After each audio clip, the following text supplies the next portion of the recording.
Église du Seigneur Jésus-Christ. Bonsoir, peuple de Dieu. Bonsoir à tous les frères et sœurs en Christ qui sont en train de se connecter partout dans le monde. Bien-aimé au Seigneur, je dois ce soir faire avec une voix quand même entamée par voilà, de nombreuses sollicitations. Vous savez, en tant que prédicateur, ma voix est mon instrument de travail.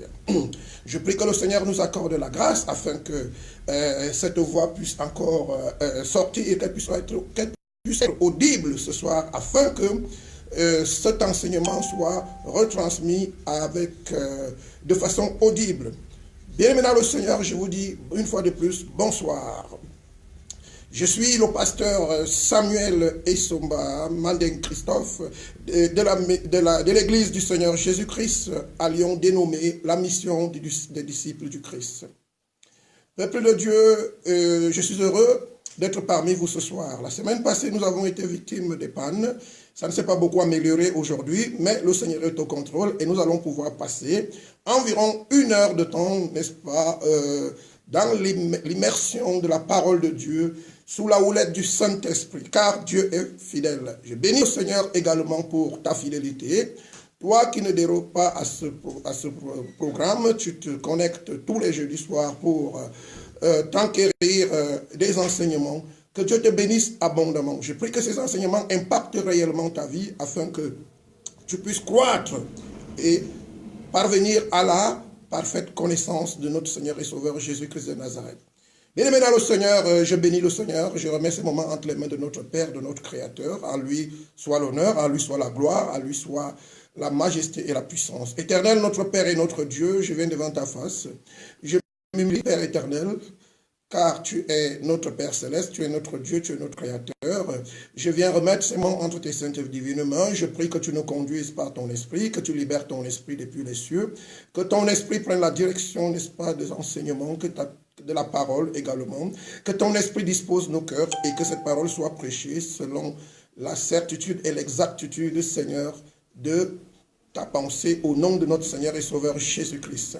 Je te prie, Père, de bénir tous les bien-aimés qui sont à l'écoute. Et je prie, Seigneur, que cet enseignement soit sous la houlette du Saint-Esprit et que l'onction du Saint-Esprit puisse véritablement, Seigneur, accompagner toute parole qui sortira de ma bouche, afin de guérir ceux qui sont malades, afin, Père éternel, de libérer ceux qui sont captifs, afin de bénir ton peuple. Au nom de Jésus, je t'ai prié, tu m'as exaucé. Amen. Gloire à notre Seigneur et Sauveur Jésus. Bien-aimé, je suis heureux d'être parmi vous ce soir. Le thème de notre enseignement de ce soir s'intitule « L'esprit de convoitise ». Bien-aimé dans le Seigneur, l'esprit de convoitise se définit comme étant le désir démesuré de posséder et de jouir d'une chose quelconque qui généralement appartient à autrui.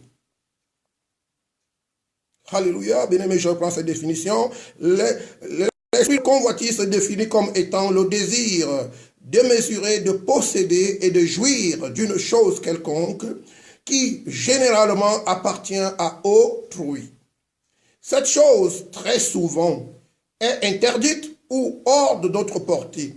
La convoitise fait partie des 10 commandements que l'Éternel Dieu a écrits de sa propre main et a remis à son serviteur Moïse pour que ceci soit observé par tous ceux qui invoquent son nom.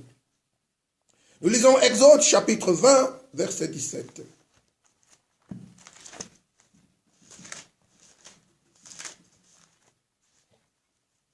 Exode chapitre 20, verset 17. Je lis au nom de notre Seigneur et Sauveur Jésus-Christ, il est écrit. Tu ne convoiteras point la maison de ton prochain. Tu ne convoiteras point la femme de ton prochain, ni son serviteur, ni son bœuf, ni son âne, ni aucune chose qui appartienne à ton prochain. Dis-moi dans le Seigneur. La Bible dit, ni aucune une chose qui appartient à ton prochain. Bien-aimé, l'être humain, pour être heureux, contrairement à ce que les gens pensent, la majorité des humains vivant sur la planète pensent, ils pensent qu'il faut convoiter les biens des autres, qu'il faut convoiter ce que Dieu a remis aux autres. La Bible déclare, bien aimé dans le Seigneur, qu'un homme ne peut recevoir que ce qui lui vient du ciel. Bien aimé dans le Seigneur, tout ce que l'on peut avoir, tout ce que l'on peut posséder, qui ne lui vient pas du ciel, bien aimé, il l'a convoité. Alléluia. Gloire à Jésus-Christ, qui est dans sa parole. Peuple de Dieu, la convoitise est dans un grand piège invisible, mortel, dissimulé sous la forme de la tentation, que l'ennemi, l'adversaire de l'homme, le diable, tend à toute chair en vue de la faire succomber dans le péché. Jacques chapitre 1er, versets 13 à 15. Lisons Jacques chapitre 1er.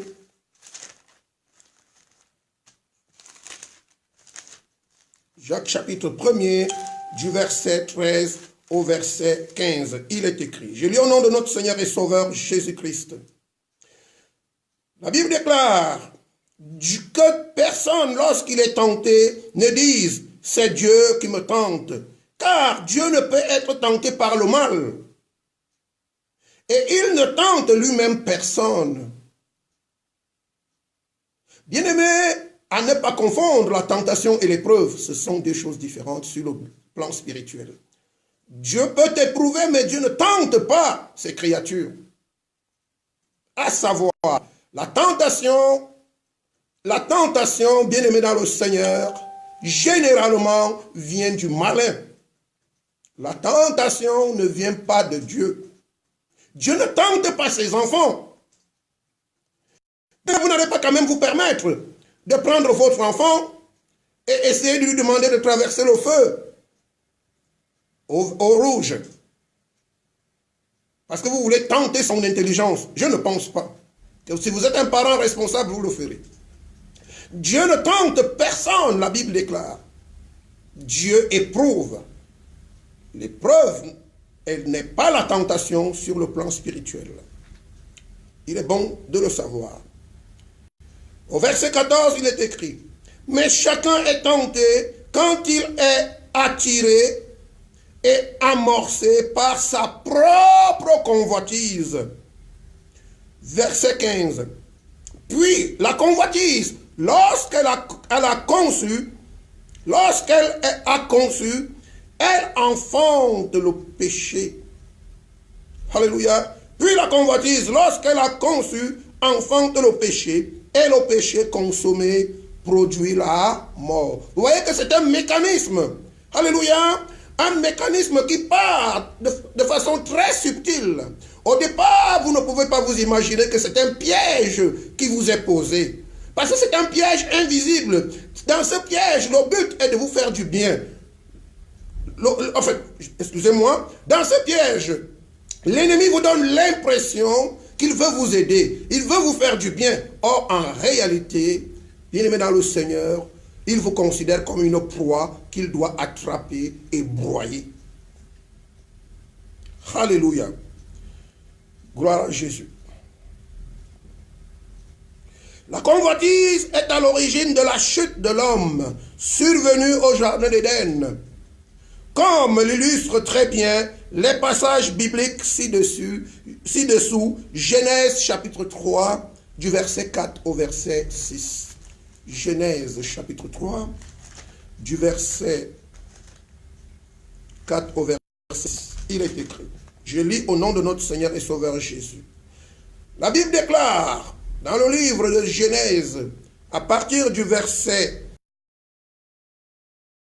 alors le serpent dit à la femme, vous ne mourrez point, mais Dieu sait que le jour où vous en mangerez, vos yeux s'ouvriront et que vous serez comme des dieux, connaissant le bien et le mal. La femme vit à convoitise commence par les yeux. La femme vit que l'arbre était bon à manger et agréable à l'intelligence. Elle prit de son fruit et en mangea. Elle en donna aussi à son mari qui était auprès d'elle et il en mangea. Bien-aimé dans le Seigneur, la chute de l'homme est partie de la convoitise. Parce que le diable, il a dit à la femme que si tu manges le fruit défendu, tu ne mourras pas comme Dieu, l'Éternel Dieu l'a dit. Mais plutôt, tu seras comme ton mari et toi, vous serez des dieux. Alléluia. Dis-le maintenant le Seigneur, mais quelle hypocrisie, quelle subtilité. Alors que Dieu avait déjà créé l'homme et la femme à son image et à sa ressemblance. Et le diable qui va tout simplement faire ce qu'on appelle le jeu des mots, Dieu a-t-il réellement dit de ne pas manger? Pour les jeter dans le trouble et la confusion. Mais au final, il va mentir en leur disant, si vous mangez ce fruit, Dieu sait que votre intelligence va s'ouvrir. Vous aurez la connaissance du bien et du mal et vous serez des dieux. Et cette proposition avait plu à l'homme et à la femme qui, sans hésiter, bien-aimés dans le Seigneur, Adam et Ève ne sont pas tombés dans le péché pour rien. Parce que très souvent, nous rencontrons des hommes et des femmes qui disent dans nos églises, mais pourquoi Dieu permet le mal? Bien-aimés dans le Seigneur, Adam et Ève ne se sont pas retrouvés dans le mal pour rien. C'est par convoitise qu'ils se sont retrouvés dans le mal. Adam et Ève convoitaient la position de Dieu.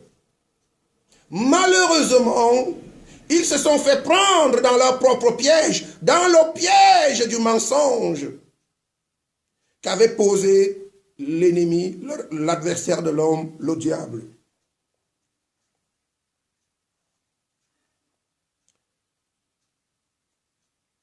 Bien-aimés dans le Seigneur, en réalité, la convoitise est le résultat d'un mélange nocif et explosif. Alléluia. Pour l'homme,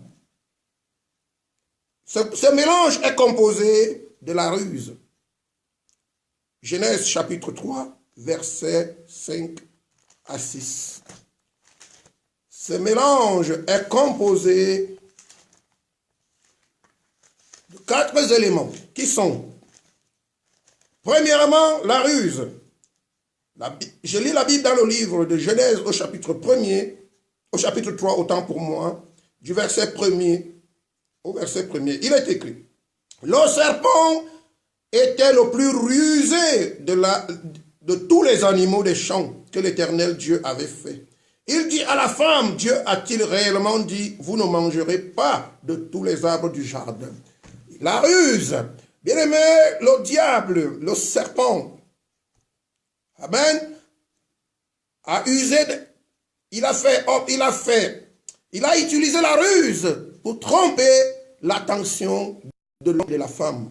Dieu a-t-il réellement dit? Bien aimé, je vous disais tantôt que la convoitise est le résultat d'un mélange nocif et explosif pour l'homme composé de la ruse. Ce mélange est également composé de la séduction. De la séduction. Comme vous pouvez le voir dans le livre de Genèse, chapitre 3 au verset 13. Genèse chapitre 3 au verset 13, on comprendra pourquoi la femme répondra à Dieu en lui disant, écoutez, je lis le Genèse chapitre 3 verset 13. Et l'Éternel Dieu dit à la femme, pourquoi as-tu fait cela? La femme répondit, le serpent m'a séduite et j'en ai mangé. Peuple de Dieu, la séduction ne vient pas de Dieu. Si vous êtes un homme et que vous séduisez les femmes, vous séduisez vos collègues de travail, vous séduisez les gens dans les transports communs, vous séduisez les gens tout autour de vous, sachez-le très bien que vous êtes animés de l'esprit de convoitise, l'esprit de serpent. C'est le serpent qui séduit. La femme déclare, le serpent m'a séduite. Alléluia. Bien-aimé, ce mélange est également composé de mensonges. Il est composé de mensonges, comme nous venons de le lire. Dans le livre de Genèse, chapitre 3, nous avons lu le verset 4 au verset 6. Je vais relire. Alors le serpent dit à la femme, vous ne mourrez point, mais Dieu sait que le jour où vous en mangerez, vos yeux s'ouvriront et que vous serez comme des dieux, connaissant le bien et le mal. Bien-aimé, c'était un mensonge. Il leur a suffi de manger pour se rendre compte que c'était véritablement un mensonge, parce qu'ils en sont morts. Bien-aimé dans le Seigneur, ce mélange est également composé de l'envie, le désir, l'envie. Genèse chapitre 3, versets 5 à 6. Bien-aimé dans le Seigneur, en l'homme, dans la femme, l'éternel Dieu, le diable, le serpent qui est rusé, avait repéré l'envie, que ces gens avaient été envieux. Ils avaient envie de quelque chose de plus que ce que Dieu leur avait donné. Et c'est la même chose aujourd'hui. Le diable, lorsqu'il vient vers vous, il n'amène rien du tout. Bien-aimé, croyez aux Saintes Écritures. Le diable vient bras ballants. Il vous observe, il regarde votre caractère, vos habitudes, il regarde votre tempérament, il vous observe de très près pour ressortir vos points faibles. L'envie, nous parlions de l'envie, nous avons dit Genèse chapitre 3, versets 5 à 6. Il est écrit. Mais Dieu sait que le jour où vous en mangerez, vos yeux s'ouvriront et que vous serez comme des dieux, connaissant le bien et le mal. Verset 6. La femme vit que l'arbre était bon à manger et agréable à la vue, et qu'il était précieux pour ouvrir l'intelligence. Elle prit de son fruit et en mangea et en donna aussi à son mari qui était auprès d'elle et il en mangea.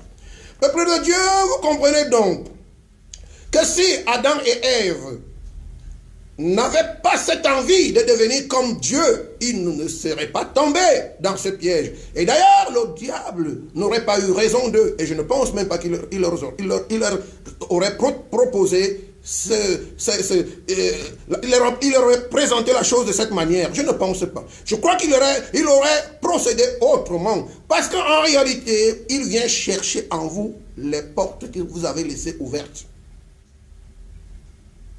C'est un esprit, c'est un ange. Il vient repérer, il fait le repérage. La Bible déclare qu'il rôde autour de nous comme un lion rugissant, cherchant qui dévorer. Donc, quand il rôde, il est dans le repérage. Il cherche à repérer les portes que vous avez oubliées ouvertes. Les portes que vous avez laissées ouvertes, soit par négligence, soit par ignorance, soit tout simplement par simple incrédulité. Bien-aimé dans le Seigneur, voilà les portes que le diable recherche lorsqu'il rôde autour de vous. Et lorsqu'un voleur trouve une porte qui est ouverte, il ne lui reste plus qu'à entrer librement. Derrière la convoitise, bien-aimé dans le Seigneur, se cache un esprit. Cet esprit qui se cache derrière la convoitise s'appelle l'esprit du monde. Il ne vient pas de Dieu, le Père, mais du diable, qui a sous sa domination le monde entier. La Bible déclare que le monde entier est sous la puissance du malin. Malin, vous voyez, malin rusé. Donc ne vous croyez pas trop malin. Pour aller à la conquête du monde, des choses du monde, il y a le Père des malins qui est caché. Il vous attend. Comme un lion qui tapit dans l'ombre et qui attend la proie pour se jeter au moment opportun. 1 Jean chapitre 2, versets 15 à 16.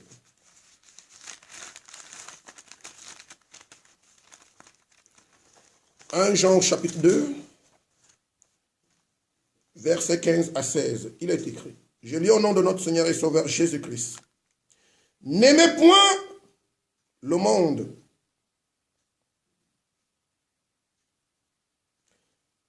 ni les choses qui sont dans le monde. Si quelqu'un aime le monde, l'amour du Père n'est point en lui.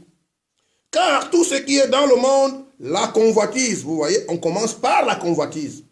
En premier, c'est la convoitise. Lorsque nous vivons dans ce monde, sachez-le très bien, nous sommes tous exposés à la convoitise.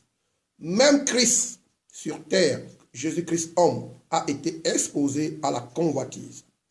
Mais comme il connaissait, bien aimé, la réalité de ce monde, voilà pourquoi il a dit, moi je ne suis pas du monde. Les choses de ce monde ne m'intéressent pas. Peuple de Dieu, la Bible dit ceci. Car tout ce qui est dans le monde, la convoitise de la chair, la convoitise des yeux et l'orgueil de la vie ne vient point du Père, mais vient du monde. Bien-aimé dans le Seigneur, en scrutant de très près les saintes écritures, il apparaît clairement que la convoitise a ses débuts au ciel avec Satan. Alléluia! Avec Satan qui ne voulut plus servir et adorer Dieu. Il ne voulut plus garder son rang, bien que celui-ci fût aussi honorable que celui des autres anges. Tellement il était rempli de convoitise. Bien aimé dans le Seigneur, il s'est dit, pourquoi je dois continuer à adorer Dieu? Je peux, moi aussi, prendre sa place, être comme lui. Il a convoité la place de Dieu. Lisons Ésaïe chapitre 14, du verset 12 au verset 14. Ésaïe chapitre 14, verset 12 à 14. Il est écrit.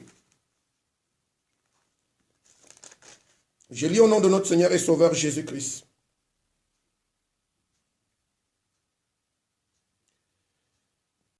Te voilà tombé du ciel, astre brillant, fils de l'aurore. Tu es abattu à terre, toi le vainqueur des nations. Tu disais en ton cœur, je monterai au ciel. J'élèverai mon trône au-dessus des étoiles de Dieu.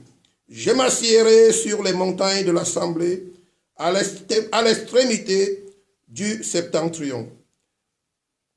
Alléluia.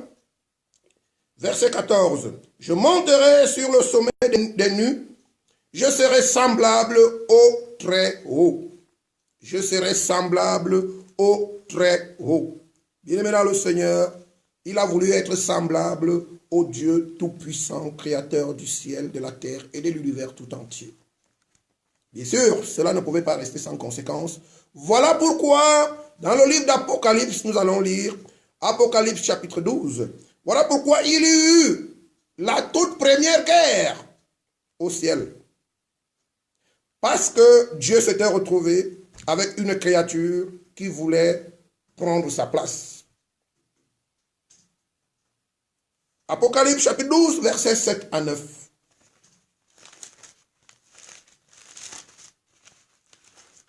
Il fallait chasser cet ange qui s'était rempli de convoitise. Dieu ne pouvait plus le supporter dans les cieux. Apocalypse chapitre 12, versets 7 à 9. Il est écrit. Il y eut guerre dans le ciel. Michel et ses anges combattirent contre le dragon. Et le dragon et ses anges combattirent. Bien aimé, vous voyez, il s'était, à cause de la convoitise, il s'était même constitué une armée.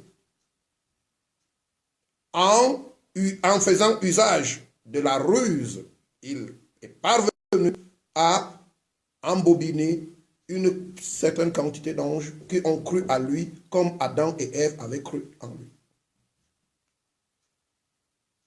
Il y a des anges qui étaient fidèles à Dieu, qui ont prêté allégeance à Satan, parce qu'il leur a dit, non, nous allons créer notre royaume. Ils ont cru. Ils se sont retrouvés dans la situation que Adam et Ève ont connue plus tard, c'est-à-dire séparés de Dieu, chez eux. C'est pourquoi, bien aimé dans le Seigneur, l'esprit de convoitise a fait du diable l'adversaire et l'ennemi principal de l'Éternel Dieu créateur. Il est l'ennemi et l'adversaire principal de l'Éternel Dieu créateur. 2 Thessaloniciens, chapitre 2, verset 4.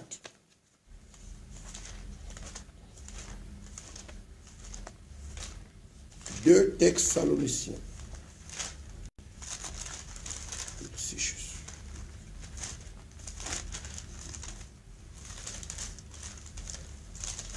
Deux Thessaloniciens, chapitre 2,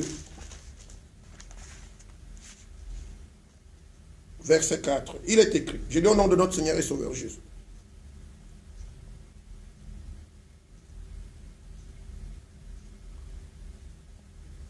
Deux Thessaloniciens, excusez-moi, je suis dans un Thessalonicien. Ok, j'y suis. La Bible déclare au verset 4, autant pour moi, du livre des épîtres de Paul aux Thessaloniciens, deuxième épître, il est écrit: l'adversaire qui s'élève au-dessus de tout ce qu'on appelle Dieu ou de ce qu'on adore, jusqu'à s'asseoir dans le temple de Dieu, se proclamant lui-même Dieu.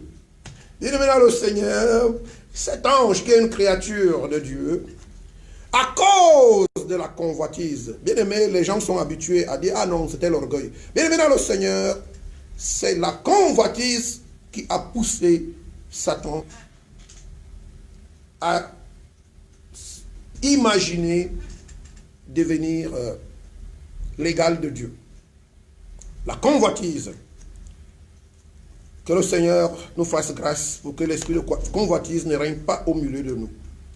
L'esprit de convoitise est un vrai poison, peuple de Dieu. Un poison spirituel qui gangrène le cœur de l'homme par la corruption et la dissolution, produisant, bien aimé dans le Seigneur, toutes sortes d'actions mauvaises qui souillent l'être humain dans toute son intégralité, c'est-à-dire son corps, son âme et son esprit. La convoitise vous souille dans votre intégralité. Marc chapitre 7, versets 20 à 22, à 23.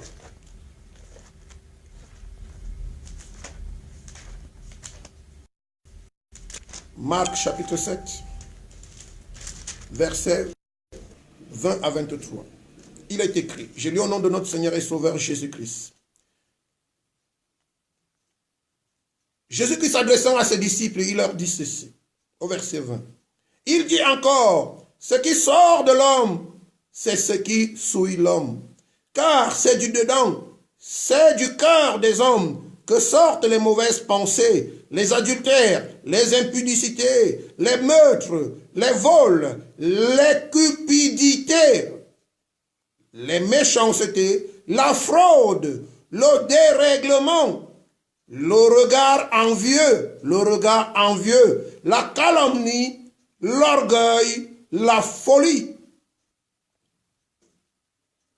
Verset 23, toutes ces choses mauvaises sortent du dedans et souillent l'homme.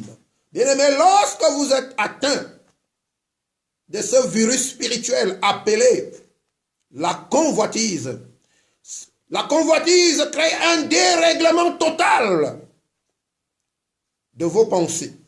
La Bible le dit, vous venez de le lire, hein, Marc chapitre 7 au verset 22. Ça entraîne le dérèglement total. Bien aimé, vous ne savez plus ce qui vous convient de demander. Vous enviez tout, vous voulez tout. Vous voulez vous amasser des richesses. Vous courez après la lumière du jour, au lieu de courir derrière Jésus-Christ de Nazareth, qui est la véritable lumière qui est venue dans le monde et qui éclaire tout homme. Vous courez après les biens de ce monde, qui en réalité sont souillés et qui sont un piège pour ceux qui se perdent. Ainsi, l'ennemi l'a compris, même dans le milieu chrétien. Il a suscité des faux apôtres, des faux prophètes, avec une onction diabolique pour opérer toutes sortes de miracles et de prodiges. Alors que Christ nous a prévenus, il s'élèvera des faux prophètes. Ils accompliront toutes sortes de miracles pour vous séduire. Mais aujourd'hui, les gens ne font pas attention au sein des Écritures. Ils courent après les miracles, après les prophéties, après l'onction. Bien-aimé dans le Seigneur, la convoitise te fait courir. La convoitise fait courir, bien-aimé dans le Seigneur. La convoitise fait courir. On prend tous les risques quand on convoite le miracle. On convoite la prophétie. Il y a des gens qui appellent les pasteurs pour demander « Qu'est-ce que Dieu t'a dit pour moi ?» Vous imaginez, vous donnez, de la manière dont vous vous comportez. Quand vous vous comportez de cette manière, si c'est un pasteur véreux, qu'est-ce que fera-t-il? Si c'est un pasteur cupide, que fera-t-il? Que le Seigneur nous fasse grâce, peuple de Dieu. La convoitise, selon la parole de Dieu, est assimilée à l'idolâtrie. Bien-aimé, sachez-le très bien. Toi qui passes ton temps à te moquer des religions qui adorent les statues, qui adorent les idoles, sache-le très bien. Si tu es cupide, si tu es envieux, si tu aimes les biens d'autrui, si tu convoites seulement en pensée ce qui ne t'appartient pas, ce qui appartient à autrui, tu commets l'idolâtrie. Bien-aimé, il faut le souligner, c'est très important. Le fait de convoiter, bien-aimé, vous met au même point qu'un idolâtre. Vous convoitez ce qui ne vous appartient pas. Vous convoitez les choses d'autrui. Vous convoitez les enfants d'autrui, les maris d'autrui, les femmes d'autrui, les biens d'autrui, les terrains d'autrui. Oh, bien-aimé, vous êtes en plein flagrant délit d'idolâtrie. Nous lisons Colossiens chapitre 3, verset 5. Vous verrez que les Saintes Écritures me donnent raison. Lorsque vous faites ces choses, sachez-le très bien, vous êtes en train, n'est-ce pas, de commettre l'idolâtrie. La Bible les considère comme idolâtrie. Colossiens chapitre 3, verset 5. Il est écrit, je lis au nom de notre Seigneur et Sauveur Jésus-Christ. Faites donc mourir les membres qui sont sur la terre, l'impudicité, l'impureté, les passions, les mauvais désirs. Les mauvais désirs, c'est quoi? C'est la convoitise. Les mauvais désirs. Et la cupidité, l'amour des biens de ce monde, l'amour des richesses de ce monde, l'amour du monde, qui est une idolâtrie. La Bible appelle tout ça idolâtrie. Nous pouvons également lire Éphésiens chapitre 5, verset 5. Éphésiens 5, verset 5. Il est écrit. Car sachez-le bien, aucun impudique ou impur ou cupide, aucun cupide, bien aimé dans le Seigneur. La Bible déclare, car sachez-le bien, aucun, même pas un seul impudique, même pas un seul impur, même pas un seul cupide, c'est-à-dire idolâtre, n'a d'héritage dans le royaume de Christ et de Dieu.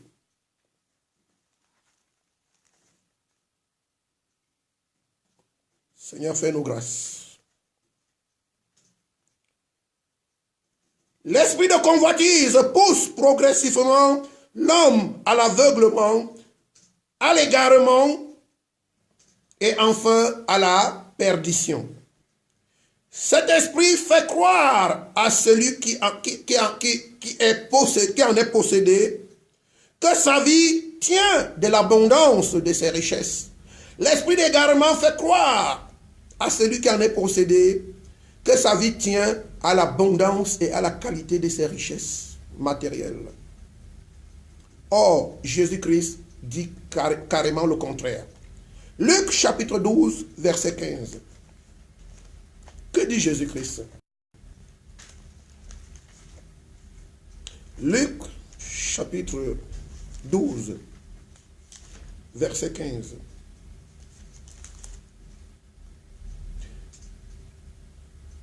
Puis, je lis au nom de notre Seigneur et Sauveur Jésus-Christ.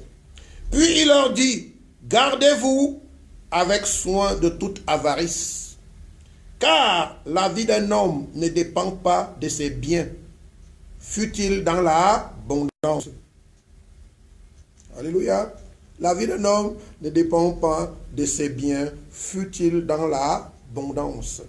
Bien-aimés, vous pouvez avoir toutes les richesses du monde, mais si le Seigneur décide de vous prendre nuit, il vous prendra et vos richesses resteront. N'oubliez pas. Ainsi, plus, bien-aimé dans le Seigneur, celui qui a l'esprit de convoitise amasse les biens et les richesses de ce monde, plus il en recherche, parce qu'il pense que son bonheur et sa vie en dépendent. Vous verrez que ces gens qui sont avides, ces gens qui sont remplis, qui sont saisis, qui sont possédés par l'esprit de convoitise, sont avides. Ils ont le pouvoir, ils recherchent le pouvoir, toujours le pouvoir. Ils ont déjà le pouvoir, ils veulent plus de pouvoir. Ils ont de l'argent, ils veulent plus d'argent. Ils ont des femmes, mais ils veulent plus de femmes. Ils ont plus de voitures, ils en veulent encore davantage. C'est un piège. C'est un tourment dans lequel vous vous engagez. Et vous n'en sortirez plus. La Bible déclare, nous allons lire Ecclésiaste chapitre 5, versets 10 à 11. Ecclésiaste.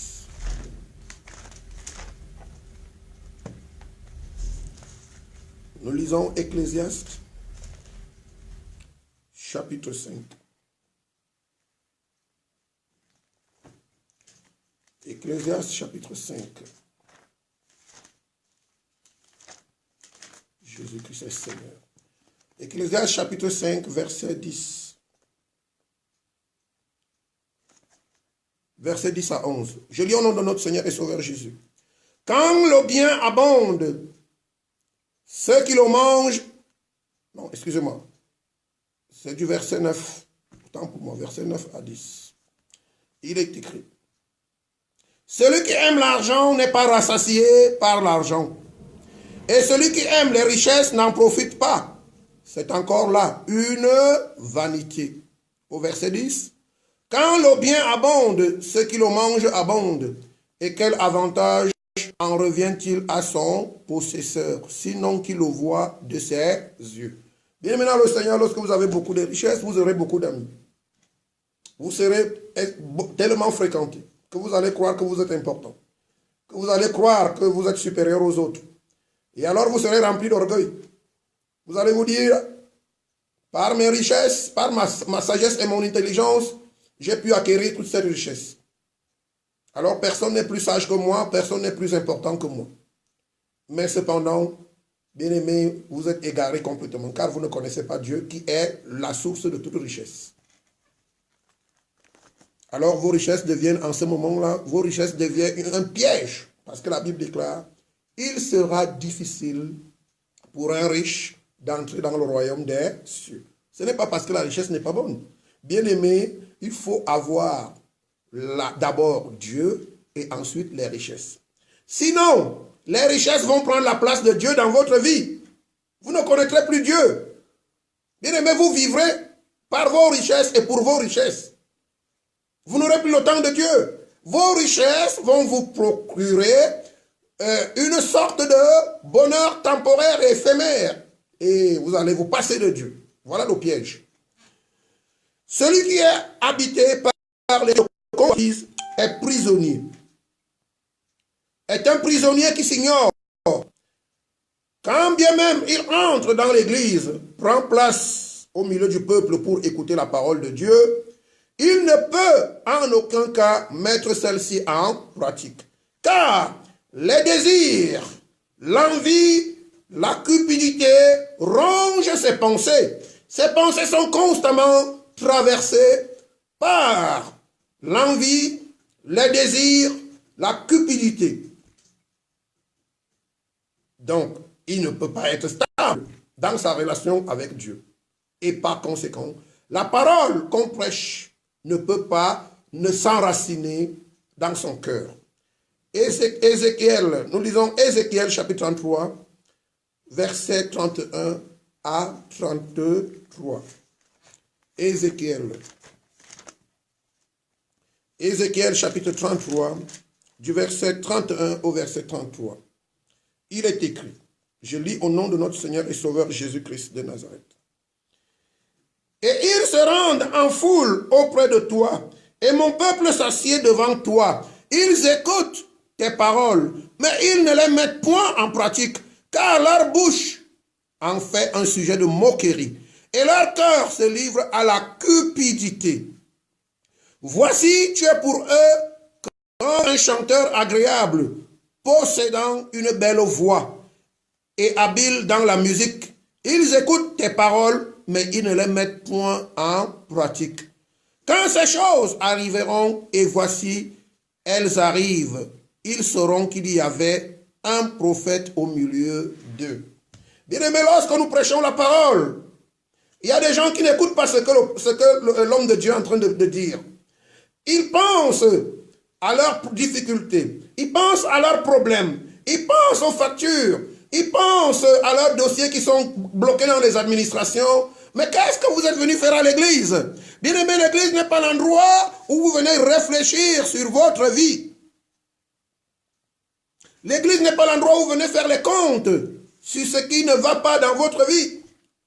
On vient à l'église pour s'instruire, pour écouter la parole de Dieu, pour adorer Dieu. Bien aimé, parce que si vous venez faire les comptes de votre vie à l'église, bien aimé, vous n'aurez pas le temps d'adorer Dieu et d'entrer en communion avec lui au travers de son esprit qui se trouve dans sa parole. Vous allez en ressortir comme vous êtes entré, comme un canard qu'on a trempé dans l'eau, qui ressort tout sec. La parole de Dieu n'aura pas effet en vous, dans vous, si vous voulez. Bien aimé, vous ne pouvez pas saisir. Votre attention à l'église est plutôt orientée vers les soucis de ce monde, vers les biens de ce monde. Alors que la Bible dit, ne vous souciez pas du lendemain. Le lendemain prendra soin de lui-même. Jésus-Christ est Seigneur.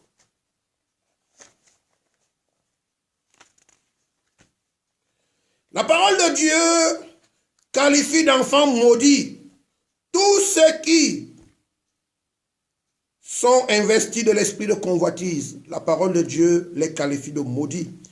Ainsi, peuple de Dieu, faites attention. Ainsi, une soi-disant église, un soi-disant serviteur de Dieu, qui se livre à l'amour de l'argent, à l'amour des biens de ce monde, au plaisir et aux richesses de ce monde. Bien-aimés dans le Seigneur, au détriment de l'amour de Dieu, de l'amour du prochain et du salut des âmes. Ce type de milieu et ce type de personnes n'ont pour Dieu que leur ventre. Ils se servent de vous pour s'engraisser. Ces gens ne sont pas de Christ. Philippiens chapitre 3, versets 18 à 19.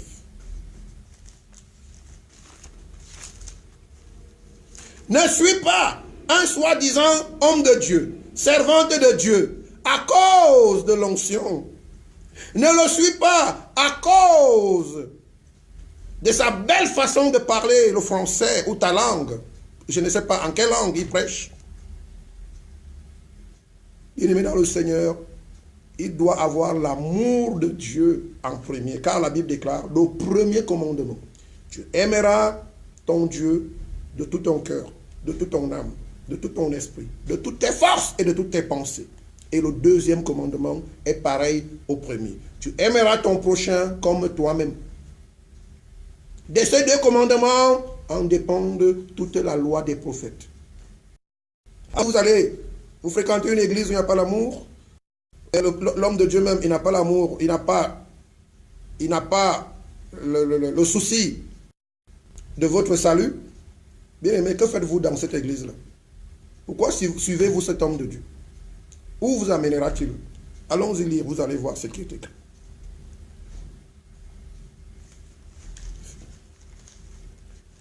Philippiens, nous avons dit, chapitre 3, versets 18 à 19. Il est écrit, je lis au nom de notre Seigneur et Sauveur Jésus. Car il y en est, autant pour moi, plusieurs qui marchent en ennemi de la croix de Christ. Je vous en ai souvent parlé, et j'en parle maintenant encore en pleurant. Leur fin sera la perdition. Ils ont pour Dieu leur ventre. Ils mettent leur gloire dans ce qui fait leur honte. Ils ne pensent qu'aux choses de la terre.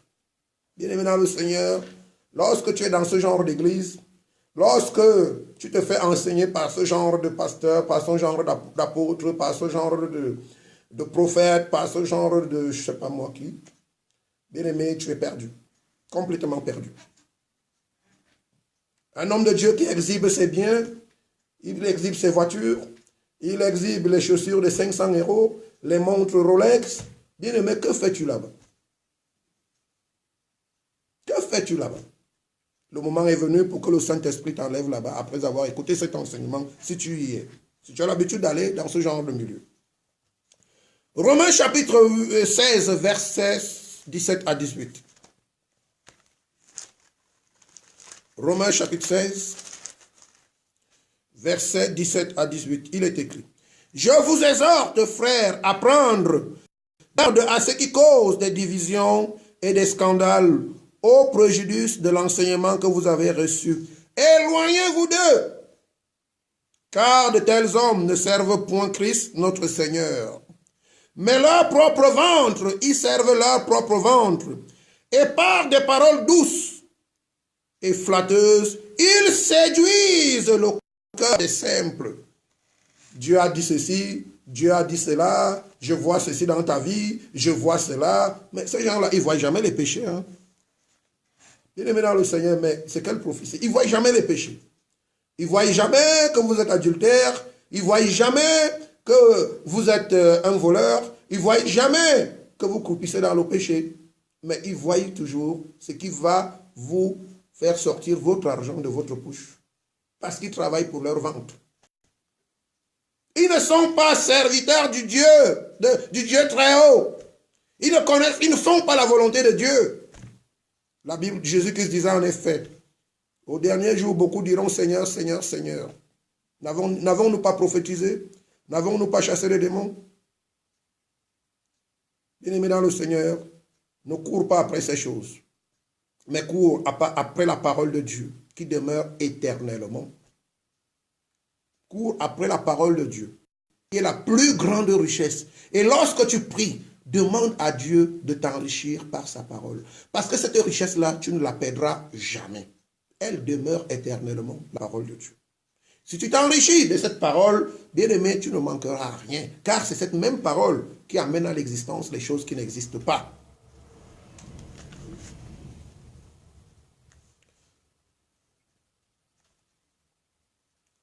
Jésus-Christ, merci pour ta parole. La véritable Église du Seigneur Jésus-Christ et les serviteurs et ses véritables serviteurs appelés, consacrés et établis par lui, bien-aimés dans le Seigneur, Jésus-Christ est la tête de l'Église. C'est lui qui choisit ses serviteurs. C'est lui qui les appelle. C'est lui qui les consacre. C'est lui qui les envoie. C'est lui qui les établit à un lieu choisi par lui. C'est lui qui les affermit, c'est-à-dire il les rend capables d'assumer la fonction qu'il leur a confiée. Bien aimé, de nos jours, vous suivez des pasteurs qui ont commencé. Ils ont ouvert une église en Afrique. Après, ils ont vu que l'Afrique, ça ne marche pas très bien. Bien aimé, ils se déplacent, ils viennent en Europe. Ils commencent l'œuvre de Dieu en Europe. Ils vont d'abord dans une capitale, peut-être ils commencent par Paris. Ça ne marche pas, ils vont à Londres. Ça ne marche pas, ils vont à Genève. Ça ne marche pas, ils cherchent à partir au Canada. Bien aimé, c'est quel genre de serviteur ça? Parce que quand Dieu vous appelle, il ne sait pas où vous envoyer. Vous devez commencer à chercher où vous irez nous servir. Bien aimé, il est temps d'ouvrir les yeux. Il est temps d'ouvrir les yeux. Pourquoi vous vous faites tromper? Bien aimé, lorsque Dieu déplace Abraham, il dit à Abraham, quitte le pays, la maison de ton père et de ta mère, va dans le pays où je vais t'indiquer, où je t'indique. Bien aimé, quels sont ces serviteurs qui se baladent partout, partout, ils cherchent où s'installer? Bien aimé, ce n'est pas possible. Ce sont des signes qui prouvent que ces gens n'ont pas été appelés par Dieu, ils n'ont pas été envoyés par Dieu. Ils travaillent pour leur ventre.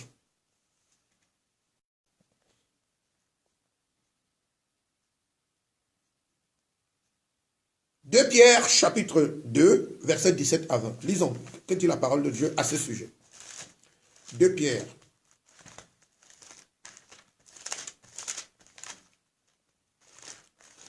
Chapitre 2, verset 17 à 20.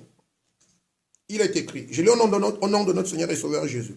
Ces gens-là sont des fontaines sans eau, des nuées que chasse un tourbillon.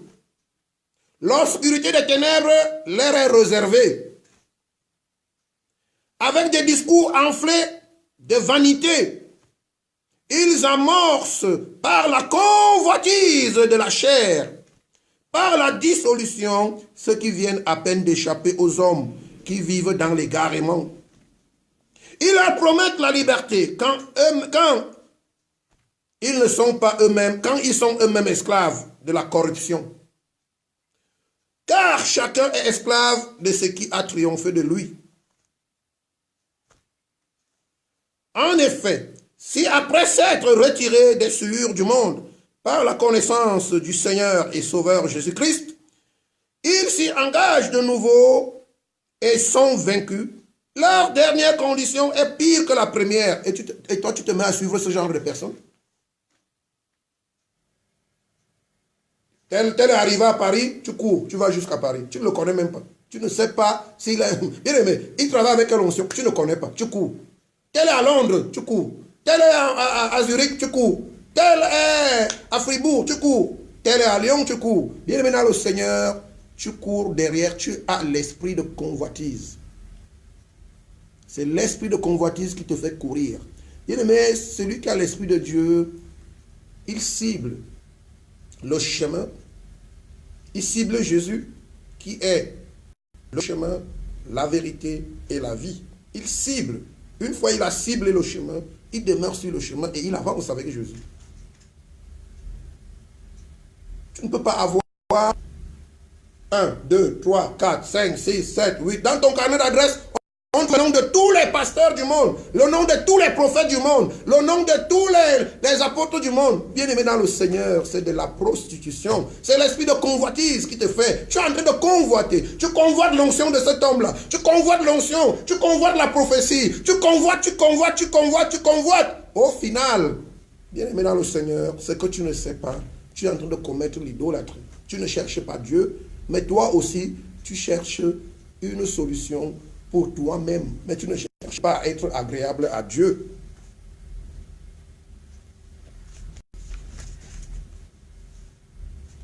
Il est écrit, la prière fervente du juste est d'une grande efficacité. Jacques chapitre 5, verset 16. Nous le savons tous.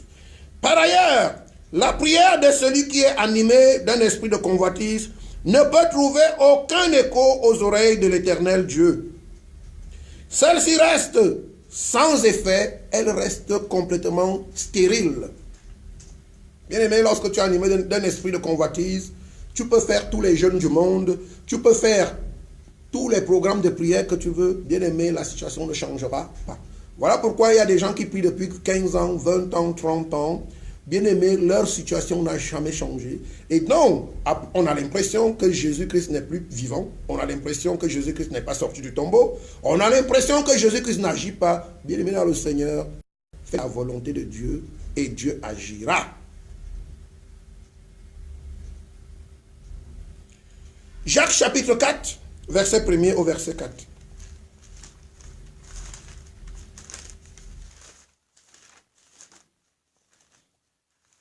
Jacques chapitre 4, verset 1er au verset 4, il est écrit. D'où viennent les luttes et d'où viennent les querelles parmi vous? N'est-ce pas vos passions qui combattent dans vos membres? Vous voyez, l'esprit de convoitise, ça provoque une guerre à l'intérieur de vous. Et c'est ça qui vous trouble. Bien aimé, lorsque vous êtes animé d'un esprit de convoitise, il y a une guerre à l'intérieur de vous-même, les désirs qui s'entrechoquent. Bien aimé, tel désir va être supérieur à l'autre, telle envie va être supérieure à l'autre. Mais comment vous gérez tout ça? Vous finissez par perdre la quiétude, la tranquillité, la paix, et vous êtes finalement une personne tourmentée. Vous n'avez plus de sommeil. Pourquoi? Parce que vous convoitez. Et la Bible dit ceci. D'où viennent les luttes à l'intérieur de votre cœur? D'où viennent des querelles parmi vous? N'est-ce pas vos passions qui combattent dans vos membres, c'est-à-dire dans votre cœur? Chaque membre veut ceci, le pied veut ceci, une belle chaussure. La montre, le bras veut une montre Rolex. La tête veut un chapeau Gucci. Le corps veut les parfums, je ne sais pas quelle marque. Bien aimé, vous ne vous en sortirez pas. Parce qu'après, il faut de l'argent derrière tout ça. Et vous allez donc courir après l'argent. Vous allez courir, au lieu de courir après Dieu, vous allez courir après l'argent. Et vous n'aurez plus le temps d'adorer Dieu. La Bible déclare en effet, vous voyez au verset 2, vous convoitez et vous ne possédez pas. Vous convoitez et vous ne possédez pas. Vous êtes meurtrier et envieux. Bien-aimé, Dieu ne peut pas exaucer la prière d'un homme qui est envieux. Parce que l'envie, comme vous le savez, provoque le meurtre, les meurtres. On a vu que Caïn a envié son frère Abel et il a tué. On voit dans la Bible l'exemple d'un serviteur de Dieu appelé David qui va convoiter la femme de son subalterne appelée Uri et qui va exposer la vie de cet homme. C'est-à-dire qu'il va le tuer indirectement pour entretenir des rapports intimes avec la femme de ce dernier. Si vous lisez la parole de Dieu, vous verrez que la Bible déclare qu'il s'était levé, il faisait des tours dans son balcon. Il a aperçu à partir de son balcon la femme qui était en train de se laver. Bien-aimé dans le Seigneur, au lieu de fuir, comme la Bible dit, fuyez l'impudicité, David est resté sur le balcon à observer cette femme. Et la Bible déclare que cette femme était belle de figure et l'esprit de convoitise s'est saisi de lui. Il a appelé ses serviteurs pour demander qui est cette femme. On lui a donné le nom du mari. Le lendemain, il a envoyé le mari au front. Il savait qu'il allait mourir. Et c'est ainsi qu'il s'est approprié cette femme. Et vous connaissez l'histoire, Dieu l'avait frappé. Car lorsque Dieu a envoyé le prophète Nathan lui dire, pourquoi tu l'as fait? Bien-aimé, David fut frappé pour ce péché. Son royaume a d'ailleurs été divisé. Dieu ne pardonne pas la convoitise, bien-aimé. Il ne tolère pas. Bien-aimé, nous continuons. La Bible déclare au verset 3, vous demandez et vous ne recevez pas, parce que vous demandez mal, dans le but de satisfaire vos passions, c'est-à-dire ce que vous convoitez. Lorsque vous venez demander à Dieu des choses, vous lui demandez, bien aimé, dans le but de satisfaire vos passions, il ne vous donnera jamais. Il ne vous donnera pas, parce que vous demandez mal.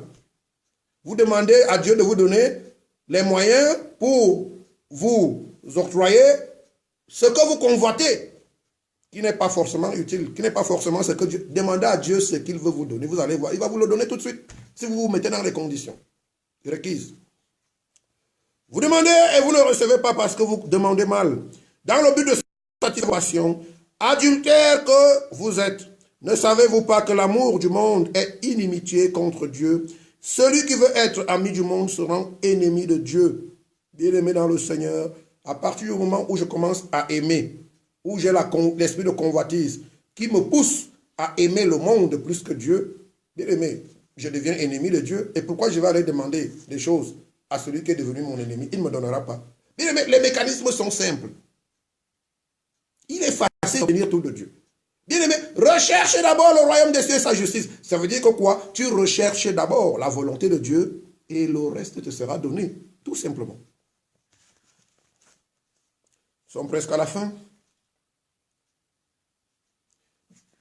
Bien-aimé, mais comment pouvons-nous lutter contre l'esprit de convoitise? Nous savons que la convoitise passe par le regard. Parce que je ne peux commencer à convoiter que ce que j'ai vu. Que dit le Seigneur Jésus-Christ à ce sujet? Lisons Matthieu chapitre 5, versets 29 à 30. Matthieu chapitre 5, versets 29 à 30. Je lis au nom de notre Seigneur et Sauveur Jésus.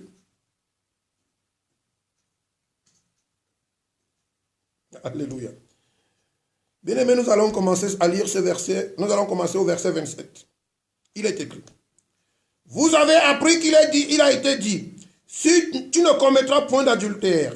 Mais moi je vous dis, quiconque regarde une femme pour la convoiter a déjà commis un adultère avec elle dans son cœur. Vous voyez? Bien-aimés, ça veut dire que l'esprit de convoitise cible le cœur, c'est-à-dire le centre des pensées de l'homme. C'est là où l'esprit de convoitise va avoir l'emprise sur la personne. Verset 28. Pardon, verset 29, autant pour moi. Si ton œil droit est pour toi une occasion de chute, arrache-la et jette-la loin de toi. Car il est avantageux pour toi qu'un seul de tes membres périsse et que ton corps entier ne soit jeté dans la géhenne. Et si ta main droite est pour toi une occasion de chute, coupe-la et jette-la loin de toi, car il est avantageux pour toi qu'un seul de tes membres périsse et que ton corps entier n'aille dans la géhenne. Bien-aimé dans le Seigneur, lorsque toi tu connais ta vie, tu sais que quand tu regardes, si tu sais que tu n'arrives pas, quand tu entres dans un supermarché, tu as envie de voler, bien-aimé dans le Seigneur, tu dois lutter, tu dois lutter. Jésus dit de couper, arrache cet œil-là, arrache cet œil. Qu'est-ce que signifie arrache cet œil? Cela signifie ne regarde pas ces choses-là. Quand tu entres dans le supermarché, si tu sais que tu aimes voler par exemple les parfums, ne regarde pas les parfums, ne va pas dans le royaume des parfums. Ah oui? Voilà comment tu arraches l'œil. N'y va pas, parce que si tu y vas, bien-aimé dans le Seigneur, l'ennemi va appuyer sur ta faiblesse. Et te voilà, tu vas te retrouver en train de voler dans le supermarché. Si tu sais que tu as la faiblesse pour les femmes d'autrui, ne les regarde pas. Pourquoi tu les regardes? Ne les regarde pas. Concentre-toi sur ce que tu as à faire. Si tu marches dans la rue, marche, regarde devant toi. Ne regarde pas, ne te retourne pas à gauche et à droite. Il y a des gens qui marchent avec leurs femmes, ils se retournent pour regarder les autres femmes. Esprit de convoitise. Mais ces gens vont à l'église faire quoi? Il y a des chrétiens qui entrent à l'église, ils regardent les autres sœurs. Les sœurs regardent les autres frères. Qu'est-ce que tu regardes dans la vie de ces frères? Tu es venu regarder Jésus, ou bien tu es venu regarder le frère ou bien la sœur?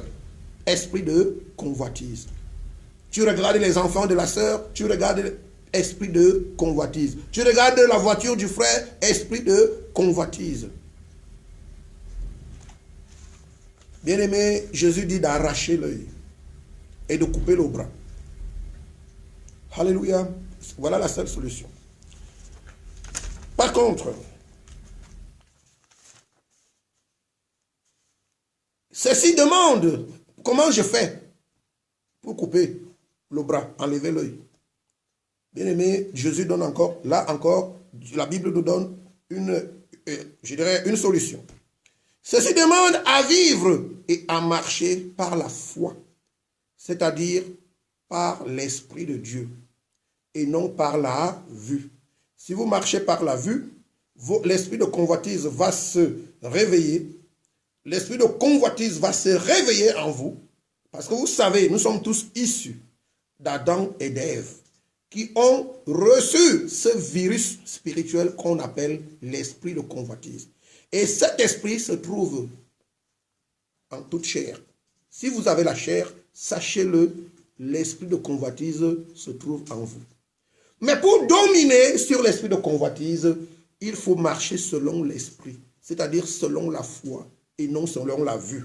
Si vous marchez selon la vue, automatiquement, le diable va repérer, lui qui rôde tout autour de nous, il va repérer que vos yeux envient, vos yeux recherchent, votre cœur éprouve des désirs bien démesurés et automatiquement, bien-aimé dans le Seigneur, l'esprit de convoitise va se réveiller. Nous lisons 2 Corinthiens chapitre 5 verset 7 et puis nous avons fini. 2 Corinthiens chapitre 5 verset 7. 2 Corinthiens